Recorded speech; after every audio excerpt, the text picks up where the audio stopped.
Hello दोस्तों, स्वागत है आपका हमारी एक नई वीडियो में। दोस्तों, आज की वीडियो में मैं आपको बताऊंगा पैसा बचाने के 5 आसान तरीके। आप कितना भी पैसा कमा लो, अगर पैसा नहीं बचता तो आप कभी अमीर नहीं बन सकते। लेकिन प्रॉब्लम यह है, लोग कहते हैं कि सेविंग मुश्किल है।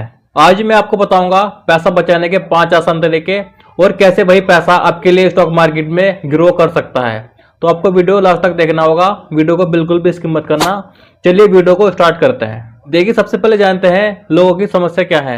लोगों की सैलरी आती है या लोग पूरे महीने मेहनत करते हैं और पैसा कमाते हैं, लेकिन उनका सारा पैसा खर्च हो जाता है। यह पैसा उनका ईएमआई, बिजली बिल, शॉपिंग और दोस्तों के साथ खर्च हो जाता है, लेकिन महीने के लास्ट में सेविंग के लिए कुछ नहीं बचता। यही लोगों की सबसे बड़ी प्रॉब्लम है। और लोग सोचते हैं कि पैसा बचाने के लिए पैसा नहीं है, लेकिन मैं आपको बता दूं, रियलिटी कुछ और ही है। तो चलिए आगे बात करते हैं, आप पैसा कैसे बचा सकते हैं। तो मैं आपको पहला तरीका बताना चाहूंगा। सबसे पहले खुद को पे करें। जैसे ही आपकी सैलरी आती है या आप महीने में जो भी इनकम कमाते हैं, जो भी आपकी सैलरी आती है, तो उसमें से सबसे पहले आपको अपने सेविंग को अलग करना होगा। मान लीजिए आपकी सैलरी 20,000 आती है या 25,000 आती है, तो उसमें से आपको अपनी सेविंग के लिए 5,000 रुपये अपने अकॉर्डिंग अलग निकाल लीजिए। उसके बाद खर्च करें। जब इस प्रकार से आप रूल फॉलो करेंगे तो आपका खर्च ऑटोमेटिक ही कंट्रोल हो जाएंगे। आपका अननेसेसरी खर्च बंद हो जाएगा। यही अमीर लोगों की सबसे बड़ी आदत होती है। और पैसा बचाने का दूसरा तरीका है, अपने सारे खर्च लिखें। आपका एक महीने में जो भी टोटल खर्चा होता है, वह खर्चे आपको सारे लिखने हैं। एक हफ्ते और एक महीने का आपको खर्च की लिस्ट बनानी है। जब आप खर्चे की लिस्ट बना लोगे तो आपको लगेगा कि मैं एक हफ्ते में या एक महीने में कितने खर्च ऐसे हैं जो कि एक्स्ट्रा करता हूँ, जिनकी एक्चुअल में नीड नहीं होती, फिर भी मैं उनमें पैसा लगाता हूँ। जब आप अपनी सैलरी को लिखोगे और अपने खर्चे को लिखोगे, तो जो आपको खर्च होते हैं वे खर्च आपकी सैलरी से ज्यादा नहीं होने चाहिए। यदि आपके खर्चे ही आपकी सैलरी से ज्यादा हैं तो सेविंग कैसे होगी।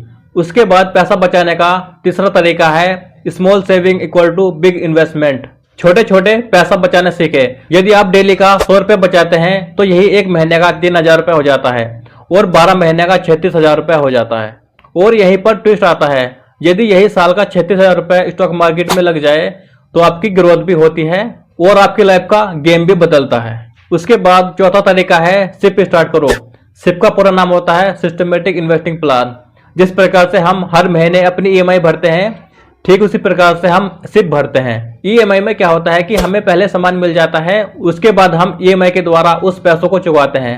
लेकिन सिप में क्या होता है कि हम सिप हर महीने देते हैं, लेकिन इन्वेस्टमेंट के लिए। आप म्यूचुअल फंड या कंपनी के स्टॉक में सिप स्टार्ट कर सकते हैं। यहाँ पर आप कुछ सालों में ही लाखों का फंड बना सकते हैं, क्योंकि यहाँ पर आपको कंपाउंडिंग का मैजिक भी देखने को मिलता है। उसके बाद पांचवा तरीका है, लाइफ स्टाइल कंट्रोल करो। हर ट्रेंड मत फॉलो करो, अननेसेसरी ईएमआई मत लो। खुद को अमीर दिखाओ मत, बल्कि खुद को अमीर बनाओ। महंगी बाइक और महंगा फोन, ये सब चीजें हमें गरीबी की ओर धकेल देती हैं। मैं यहाँ पर आपको एक इंपॉर्टेंट बात और बताना चाहता हूँ। जो पैसा आप यहाँ से सेविंग करोगे, इन छोटे छोटे स्टेप्स को फॉलो करके जो भी आपकी सेविंग होगी, वह पैसा आपको अपने सेविंग अकाउंट में नहीं रखना है।